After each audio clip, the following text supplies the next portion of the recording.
anatoa povu, madenda yanadondoka kweli kweli, unajua sasa hili limeshajaa vizuri, sasa unaenda kulitibia kwa hurma yake subhanahu wa subhana. Tunakuja stage ya pili sasa. Baada ya hapo sasa tunasema mualijat aljinniya almasi, namna gani ya kutibia sasa hilo jini lenyewe sasa. Baada ya umeshagundua sasa dalili hizo zote zipo, zimekamilika vizuri, sasa stage unayofuata ni ipi?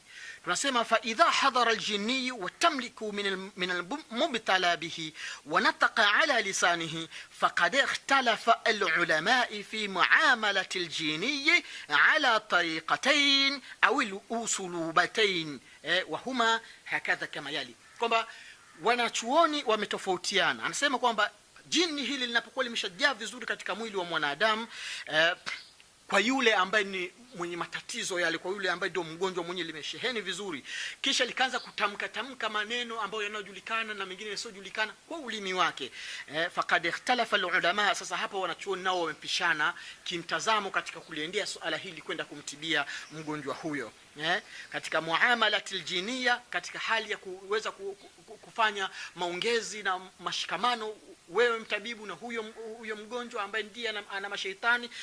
Wanachuoni wametofautiana kwa njia mbili, kwamba wengine wakasema utafanya kwa njia hii na wengine wakasema utafanya kwa njia hii.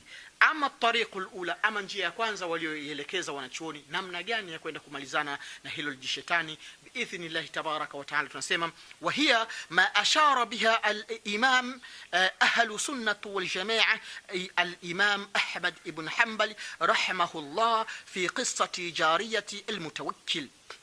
Anasema moja ya njia ambayo wanachuoni wameafikiana ya kuweza kuliondosha sasa baada ya kuwa limeshajaa vizuri katika mwili wa mwanadamu ni njia ambayo aliyokuwa akiitumia mwanachuoni kabisa huyu wa sunnah wal jamaa Imam Ahmad ibn Hanbal rahimahullah. Imam Ahmad ibn Hanbal yeye alikuwa akitumia njia hii ambayo ya kwenda kuyaondosha mashaitani hayo. Nayo ni hipi? Ni hii inayofuata, nisikilize biidhnillah tabaraka wa taala.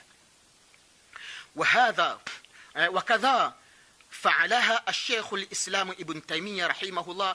na njia hii ambayo ya kutibia mashaitani kama hawa ambayo aliyoitumia mwanachuoni huyu Ahmad ibn Hanbal, pia ni njia hiyo hiyo imetumiwa na mwanachuoni Ibn Taymiyyah rahimahullah. وكذا فعلها الشيخنا العلامة عبد العزيز ابن باز. na vile vile ameitumia njia hii mwanachuoni Abdul Aziz ibn Bazi, pia amepita njia hiyo, na wewe